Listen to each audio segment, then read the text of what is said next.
Hola, ¿qué tal? Bienvenidos, bienvenidas a otra edición de Los Lugares de la Memoria.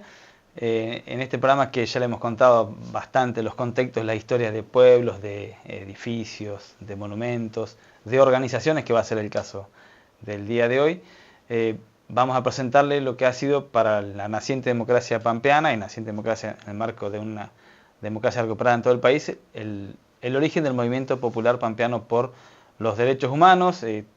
Hoy es una organización ya muy conocida, habitualmente vinculada a las luchas políticas, a la resistencia, como era en aquel momento, pero su origen venía con la democracia recuperada y saliendo del terrorismo de Estado, ¿no? Y nos acompaña Víctor Saavedani, que es integrante del Movimiento Popular Pampeano por los Derechos Humanos, uno de sus principales referentes. Víctor, ¿cómo andás? Mauro, ¿cómo andás? ¿Qué tal? ¿Todo bien, Miguel? ¿Cómo les va? Bueno, ese origen, por supuesto, vos eras muy chico, tenemos casi la misma edad, pero bueno, lo han empezado otras personas. Exactamente. Bueno, quizás en este lugar tendría que estar, por ejemplo, Pinky Pumilla, Claro. que yo tomo un poco la visión de la historia y de la fundación, de los inicios de Pinky, lo hemos repasado varias veces porque hace 2 años cumplimos 40 años y hicimos un programa de radio también y chequear eso, ¿no? Empieza con la fundación o se inicia antes. Entonces él me contaba que antes de la democracia ya había reuniones en casas particulares con determinadas personas que tenían un familiar o habían sido detenidos y ya se estaban juntando un poco como para ver cómo podían hacer las denuncias de habeas corpus, cómo podían hacer veían la necesidad esto de poder registrar a la sociedad cuando llegue la democracia qué había pasado, ¿no? Porque había una percepción, ¿sí?, de que estaban ocurriendo cuestiones terribles, pero no estaban documentadas. Entonces, hubo un proceso previo a la conformación del movimiento popular pampeano que después se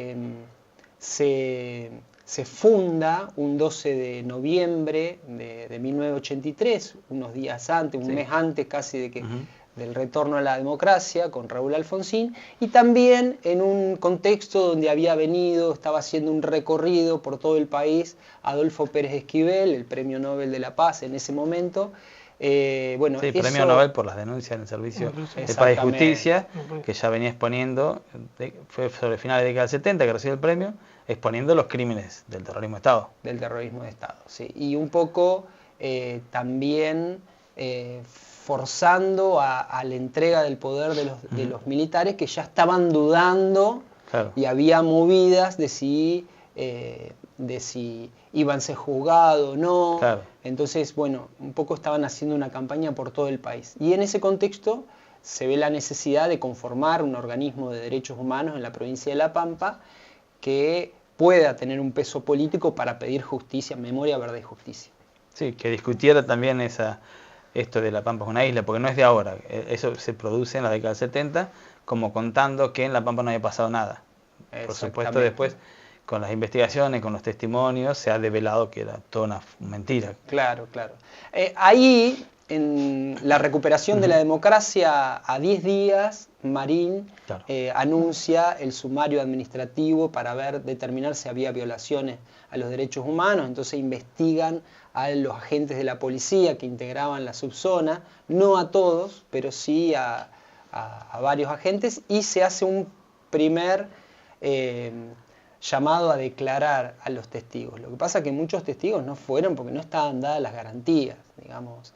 Era un comisario, Truil, el que llevaba las denuncias, y estaba Juan Carlos Tierno haciendo la parte de asesora letrada.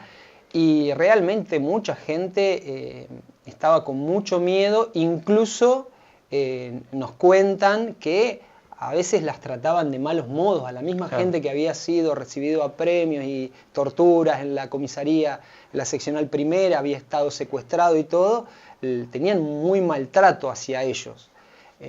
Entonces, se va desarrollando ese sumario administrativo y a su vez el movimiento se funda y se da como primer tarea hacer una investigación para presentar al Tribunal Federal 33 denuncias de violaciones a los derechos humanos. Eso iba a preguntar, la primera acción como movimiento es esto, ¿no?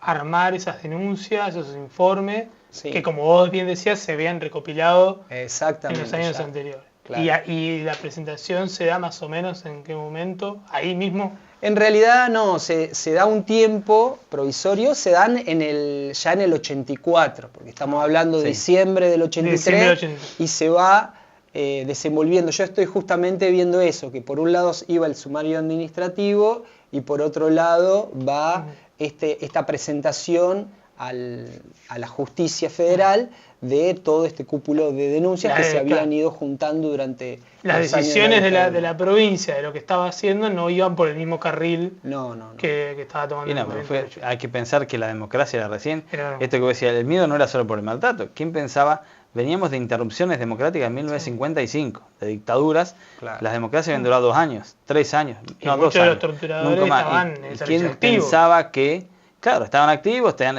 en sus cargos, porque no habían sido exonerados todavía? ¿Quién pensaba que tenías garantizado que no te iban a volver a buscar? Porque era muy reciente. Digo esto y lo contamos en el segundo bloque. Se da un panorama nacional. Alfonsín, lo primero que hace cuando asume, deroga la autoamnistía de los militares y llama al juicio. Marín hace lo mismo en la provincia de La Pampa, siguiendo una política nacional, en ese momento jugándosela por esto de las interrupciones permanentes de los gobiernos democráticos. En el segundo bloque seguimos hablando sobre cómo comenzó en ese 1984 a recogerse esos testimonios, que hay que decir que el movimiento no es solo la memoria, la verdad, la justicia sobre la dictadura, porque también ha tenido actividades respecto, porque los derechos humanos son una película, no son una foto, los estados violan permanentemente los derechos humanos.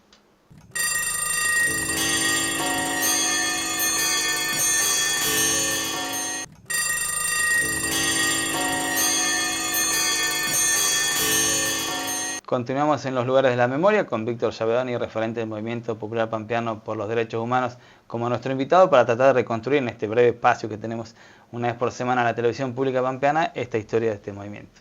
Habíamos ido a la pausa con que la misma organización popular empezaba a recoger testimonios junto con el paralelo con el decreto provincial, ¿no? Y ahí empiezan a juntarse testimonios de lo que había ocurrido en la dictadura. Claro, ahí son los testimonios que ya se empiezan a recabar, pero también que había un cúmulo de testimonios que se habían dado porque se conocían todos. Era una localidad, digamos, Santa Rosa y la provincia de La Pampa no tenía más de 140.000 personas, entonces todos se conocían, todos sabían quién había sido secuestrado en la primera o en algún otro lado. Más allá que eran unos parias y eran tratados así por la sociedad conservadora pampeana, y sufriendo un exilio interno. Pero de alguna manera la gente que había estado en la militancia se enteraba y era muy solidaria y se juntaban en domicilios para que cuenten esto, llevaba solidaridad. Muchos de ellos no tenían trabajo, ¿no? Claro. Muchos fueron cesanteados. Los estatales, Entonces, claro. también esta solidaridad militante actuaba como una fuente de vínculo social. Sí, bueno, después va a venir la ley de los prescindidos para reincorporar a quienes habían sido echados por la dictadura del Estado pampeano. En esos testimonios la democracia empieza el transcurrir, ¿no? Porque y los derechos humanos siguen funcionando, o sea, siguen existiendo para las personas y los estados violándola. ¿La situación cambió rápidamente de respeto o empezaron ya los nuevos problemas con la democracia? No, en realidad, bueno, justamente como nosotros lo vimos en la democracia, los militares siguieron siendo un eje de poder que presionó a las democracias. Por eso hicieron los levantamientos de los Carapintada y presionaron para que no se siga investigando y para que los liberen. Y también en la provincia de La Pampa, este sumario que había exonerado a 7 policías de la subzona 14, apelaron a la justicia provincial y les dio la absolución. Incluso le devolvieron en dinero ciertos daños y todo. Entonces vemos cómo la justicia en un momento de recuperación de la democracia avanza y después retrocede. Claro. Y bueno, y acá viene una instauración también de políticas neoliberales con los 90.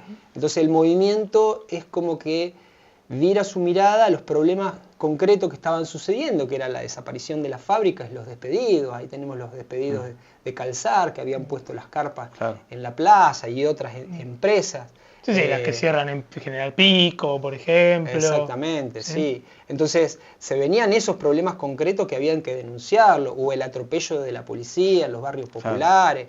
Ahí tenemos muertes, como Esteban Con, Canales, Cristian Ascona. Bueno, no era de la policía específicamente, era otro vecino, pero sí venía con toda una lógica de la mano dura. El movimiento se empieza a incorporar a luchas más actuales y más independientemente de que esté vinculada a la dictadura o no, sino lucha por los derechos humanos de esa vida. Sí, era lo urgente, era lo urgente de ese momento. Además estaban las leyes de impunidad, hay que decir, también no es que, si bien nunca se resignó la memoria y el reclamo, pero había primero la ley de punto final, que dejó a muchos afuera en 31 de diciembre de 1985, después la obediencia de vida, que dejó a casi todo afuera, y después los indultos. O sea, como que había una encerrona legal que se mantenía la memoria, pero era muy difícil avanzar, sí. En ese contexto, bueno, en el país, por ejemplo, se forma hijos, la agrupación Hijos, y también se dan los juicios por la memoria, que acá en la provincia de La Pampa, sí, por la verdad, perdón.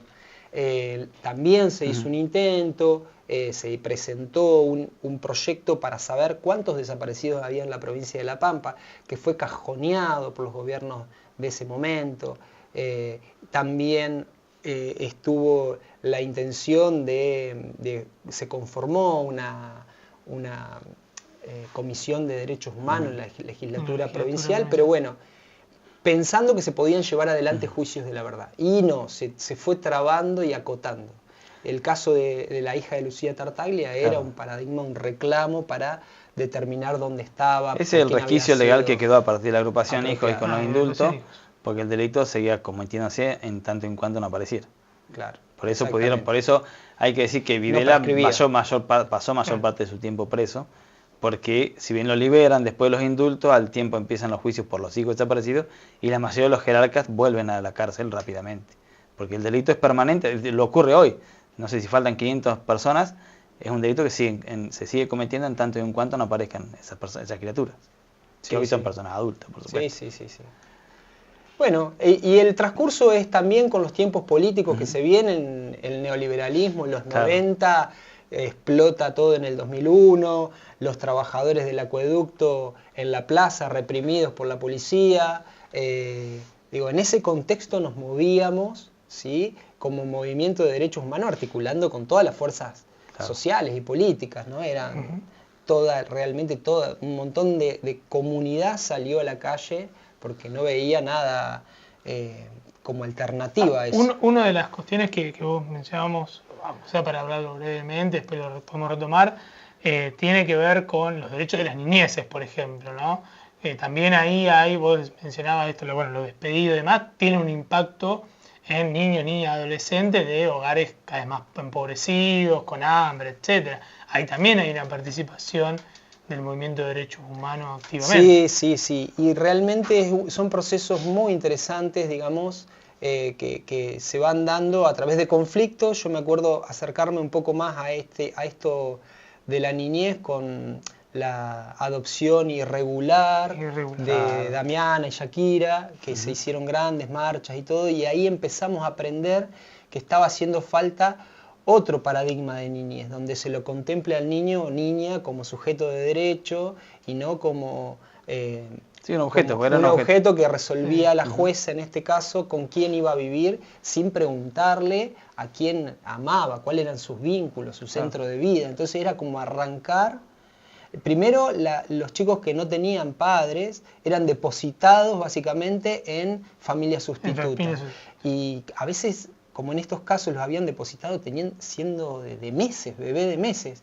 Y a los 5 años los querían sacar como si fuesen un objeto y ponerlos en otra familia. Entonces era realmente un desarraigo fuertísimo. Y con la muerte de Cristian Ascona, vemos la necesidad de conformar un foro pampeano de niñez y adolescencia y empezamos a luchar para que se adhiera a la Ley Nacional de Derechos de la Niñez. Y que eso, conseguimos esa ley que con las dificultades para que se implemente lo que sea, pero bueno, tenemos un defensor de niñez y en ese proceso estuvimos participando mucho tiempo. Bueno, hicimos un salto, pero no es temporal lo que hemos contado. Vamos a volver a los juicios porque es lo que pasó en nuestra historia. Nuestra historia arrancó con un juicio, el movimiento siguió luchando por los derechos humanos vigentes en ese momento, las leyes impidieron el juzgamiento y vamos a ir al siglo XXI, ¿no? Para que empiecen a haber juicios. Que en todo ese tiempo los represores pampeanos estuvieron en libertad y trabajando muchos de ellos, algunos no, pero por lo menos estuvieron en libertad. En el tercer bloque volvemos a esta parte más reciente que tal vez recuerden, que tiene que ver con, por fin, encontrar algo de justicia respecto a los 70.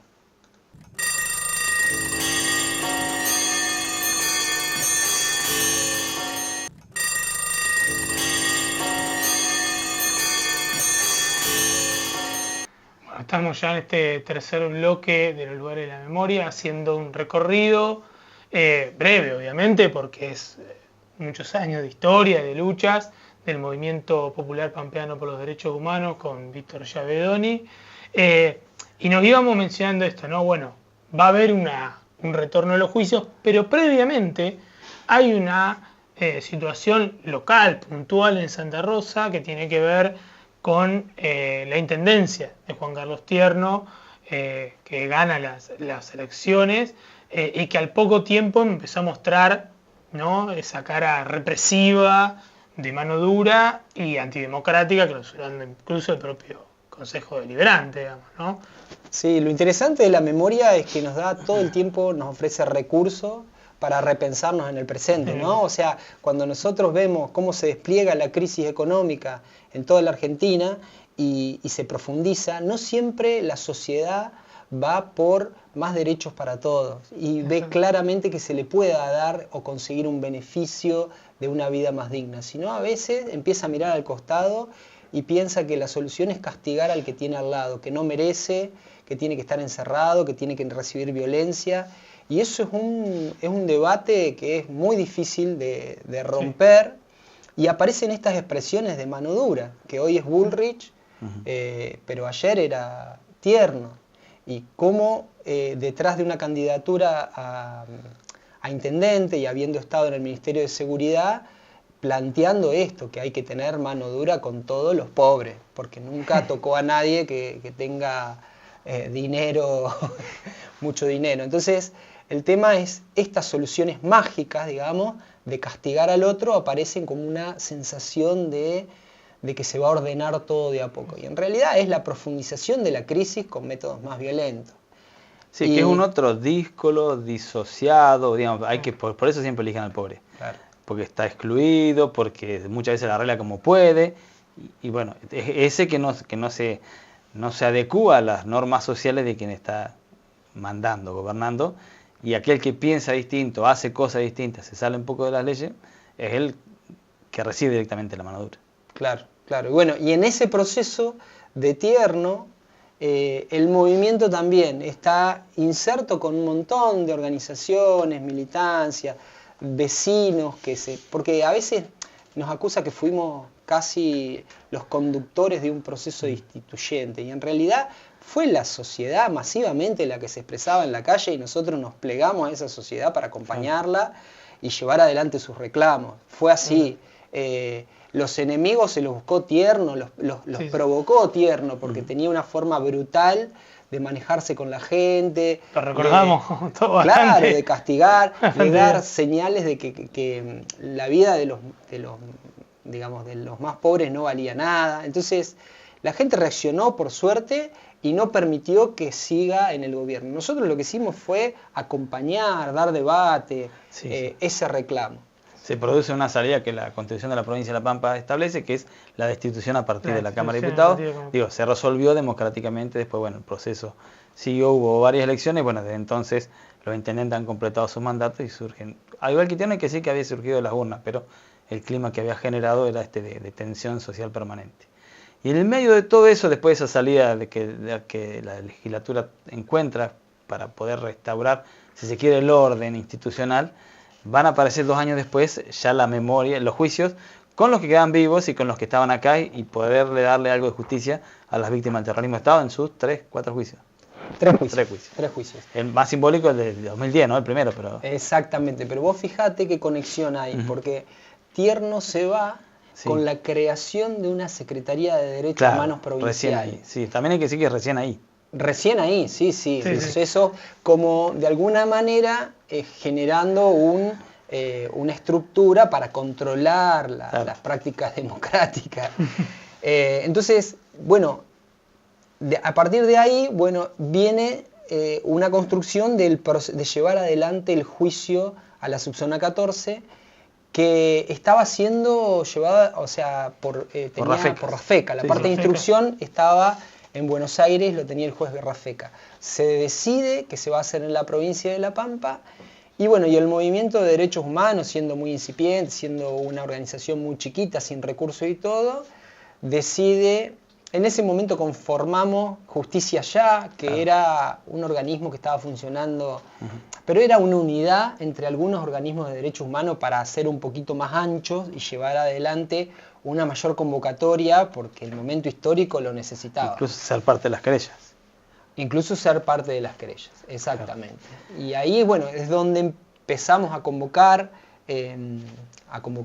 abogados, Karina Salvay, Franco Catalani, Eduardo Fernández, Miguel Palazani por parte de Raquel Barabaschi. Bueno, fueron los abogados convocados en ese primer juicio, que era maratónico, duró... Sí, pero no era mucho más de las, creo que eran 28, no era mucho más de las 33 primeras víctimas iniciales, por eso puede haber que ampliar a partir de los juicios. Exactamente, pero la etapa de instrucción era tan grande que llevaba muchas audiencias, y estábamos hablando de que nos tocaban semanas con 5 audiencias desde las 9 de la mañana hasta las 2 de la tarde, con unos testimonios valiosísimos. Hubo recuerdo incluso también, habiendo terminado hacía poco la universidad, la convocatoria también a formar parte de catalogar archivos, de ayudar en esa recopilación, en la que participó buena parte de la militancia, digo, más allá de que después obviamente toda la parte que vos estás mencionando la llevan adelante de profesionales, digamos, y abogados ya mencionados, ¿no? Sí, en realidad el gran volumen de investigación y conocimiento, por lo menos yo lo reconozco en Pinky, más allá de todas las investigaciones que se han hecho, que son valiosas y todo, pero realmente... De hecho, ha dejado el libro junto con Aquini, de divulgación, que es Informe 14. Sí, que es la estructura del juicio, donde nosotros nos valimos de ese libro, ampliándolo, por supuesto, porque ya habían pasado un montón de años, pero con esa estructura nosotros llevamos adelante la querella.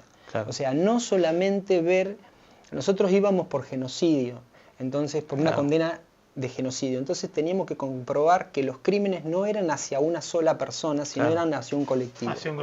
Y el libro ese es lo que tiende a agrupar en grupos la represión, grupos de víctimas. Claro. Bueno, después de haber 2 juicios más, porque el tiempo nunca se ha hecho esto en televisión tirano y se nos acaba el programa, hubo 2 juicios más porque el principal responsable en el primero no estuvo, estaba prófugo en Bolivia, que era Baraldini, él como jefe no estaba. Pero después van a tener justicia y se van a hacer 2 juicios más, que siempre abordando en la mayoría de los casos, si bien hay algún absuelto, con sentencias condenatorias. Exactamente. Para los acusados. Sí. Y alguna reparación para las víctimas que aún siguen vivas, aunque sea tardía, pero alguna reparación alberga a aquel que lo torturó, que por lo menos pase unos días en prisión. Sí, y en realidad nos falta apuntalar ciertas reparaciones que se decidieron en ese juicio, que todavía las víctimas están esperando desagravios como las violaciones de las mujeres, el colegio médico, digamos, ese tipo de reparaciones, y la seccional primera. Siempre instalamos muy fuerte que en ese juicio se determinó que la seccional primera tenía que ser un centro de memoria, y todavía es una cuenta pendiente que tenemos en esta democracia. Bueno, Víctor, muchas gracias. Da para hablar mucho más, nos han quedado varios temas. Gracias, Mauro, gracias a todos ustedes por estar ahí, nos reencontramos en una semana.